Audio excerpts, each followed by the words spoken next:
আসসালামু আলাইকুম, welcome to Ivana kitchen. আজকের ভিডিওতে আমি আপনাদের গাজরের হালুয়া বানিয়ে দেখাবো একদম ঘরোয়া পদ্ধতিতে। আর অনেক টেস্টি হয়েছিল এই হালুয়াটা। আশা করছি আপনাদের ভিডিওটা খুব ভালো লাগবে আর অনেক বেশি সহজও লাগবে। মাত্র 3টে উপকরণ দিয়ে আমি হালুয়াটা বানিয়েছি। 2-3টে উপকরণ দিয়ে যে গাজরের হালুয়া এত সুন্দর টেস্ট লাগে আপনারা বাড়িতে না বানিয়ে খেলে বুঝতেই পারবেন না। হালুয়াটা বানানোর জন্য এখানে ফ্রেশ গাজর নিয়ে নিতে হবে। তারপরে এই গাজরগুলোকে ভালোভাবে জল দিয়ে ধুয়ে নিতে হবে। গাজরগুলো ধোয়া হয়ে গেলে এবার এর যে ছালটা আছে ছুরির সাহায্যে একটু চেঁচে নিতে হবে। চেঁচে নিয়ে আমি আবারও একবার ধুয়ে একটা পাত্রের মধ্যে রেখে দিচ্ছি। ঠিক এই রকম প্রসেসেই গাজরের ছালগুলো ছিলে নিতে হবে, যেমনভাবে আমি দেখাচ্ছি। সবকটা গাজরের ছাল আমি চেঁচে নিয়েছি। এবার এরকম একটা গ্রেটার নিয়েছি। আপনারা এর থেকে যদি ছোট গ্রেটার থাকে সেটা নিলেও হবে। নিয়ে এবার এই সবকটা গাজর আমি গ্রেট করে নিচ্ছি গ্রেটারে। এখানে আপনারা যারা রান্নাবান্না জানেন না তারা খুব সহজেই গাজরের হালুয়াটা বানিয়ে ফেলতে পারবেন। একবার পুরো ভিডিওটা স্কিপ না করে দেখতে থাকুন। এখানে গাজরগুলো গ্রেট করতে একটু টাইম লাগবে ঠিকই, কিন্তু এমনভাবে গাজরের হালুয়া বানালে খেতে অনেক মজার হয়। আর আপনারা এক কাজও করতে পারেন, প্রেসার কুকারে এই গাজরগুলো সেদ্ধ করে তারপরে ওটাকে ভালোভাবে ম্যাশ করেও এই প্রসেসে গাজরের হালুয়াটা বানাতে পারেন।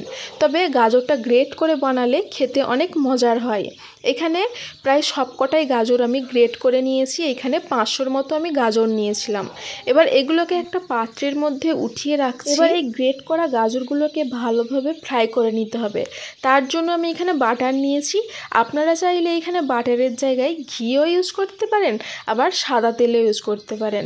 বাটারটা দিলে একটু ভালো ফ্লেভার আসে, তবে ঘি দিলেও কিন্তু ভালোই ফ্লেভার আসে। আমি এখানে ঘি ইউজ করছি না, এখানে বাটারই ইউজ করছি। এখানে টোটাল 100 গ্রাম বাটার আছে। এখানে আমি 3 ভাগের 1 ভাগ বাটারটা নিয়েছি। পরে আরও একটু লাগবে বাটার, পরে আমি দেবো। এখানে বাটারটা মেল্ট হওয়ার জন্য কিছুক্ষণ ওয়েট করতে হবে। বাটারটা কিছুক্ষণের মধ্যেই মেল্ট হয়ে যাবে খুব ভালোভাবে।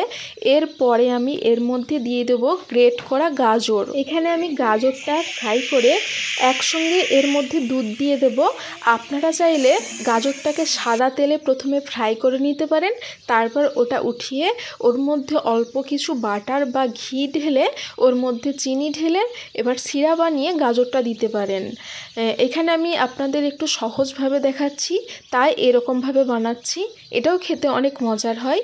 আশা করছি আপনাদেরও অনেক ভালো লাগবে। এখানে আমি গাজরগুলো ভালোভাবে প্রায় 10 মিনিটের মতো ফ্রাই করে নিচ্ছি। আর এক সাইডে আমি বাদামগুলো কুচি কুচি করে কেটে নিচ্ছি, এদিকে গাজরটা ফ্রাই করতে করতে। আমি যখন ভিডিও বানাচ্ছিলাম আমার চারপাশে ছোট ছোট ভাই বোনেরা সব বসে বসে দেখছিল। দেখুন কেমন মজার বসে আছে। এখানে গাজরটা একটু টাইম নিয়ে ফ্রাই করতে হবে। প্রায় 10 থেকে 15 মিনিট এটাকে হালকা আঁচেতে ফ্রাই করতে হবে, নাহলে গাজরের যে একটা কাঁচা গন্ধ থাকে ওটা কিন্তু কাটবে না। গন্ধটা না কাটলে গাজরের হালুয়াটাও ভালো লাগবে না। এদিকে যে আমি পেছনে বাদাম কুচি করে কেটে রেখেছিলাম ওটা আমার একটা বোন তুলছে আর খাচ্ছে। সব কেমন গোল করে দেখছে আমি রান্না করছি। এবার এর মধ্যে আমি আরও খানিকটা বাটার অ্যাড করলাম। এবার এটা ফ্রাই হয়ে গেছে। এর মধ্যে এবার আমি দুধ ঢেলে দেবো। এখানে আমি 2 গ্লাস দুধ নিয়েছি।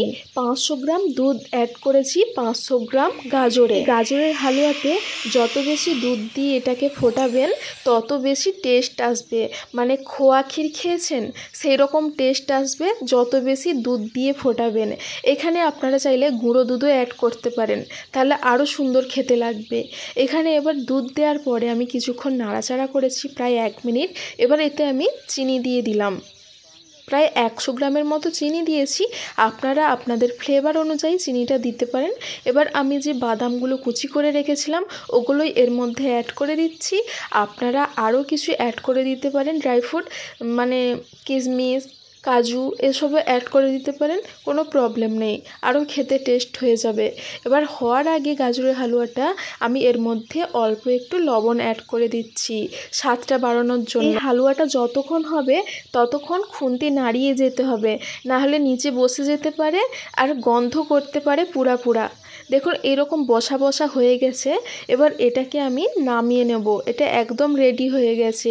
এর মধ্যে জল জল হয়ে থাকলে খেতে একদম ভালো লাগবে না, এরকম বসা বসা করতে হবে।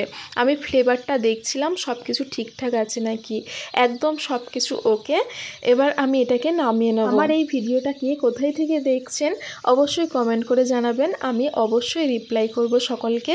এবার একটা পাত্রের মধ্যে আমি হালুয়াগুলো সার্ভ করে নেব। এখানে আমার চারপাশে অনেক ভাই বোনেরা আছে, আমি তাদের খাইয়ে দেখাবো কেমন হয়েছে হালুয়াটা। সবাই ওয়েট করছে খাওয়ার জন্য। এই হালুয়াটা দিয়ে অনেক বেশি স্মেল আসছিল, তাই আমি এখানে কিছু বলছিলাম। এবার আমি বাচ্চাদেরকে সার্ভ করে দেবো হালুয়াগুলো, ওরা খেয়ে বলবে কেমন হয়েছে। আমি এখানে জিজ্ঞাসা করছি কেমন হয়েছে, ওরা সকলে বলছে খুব ভালো হয়েছে। তাই বলছি হাত দিয়ে দেখাও কেমন হয়েছিল, তাই হাত দিয়ে দেখাচ্ছে।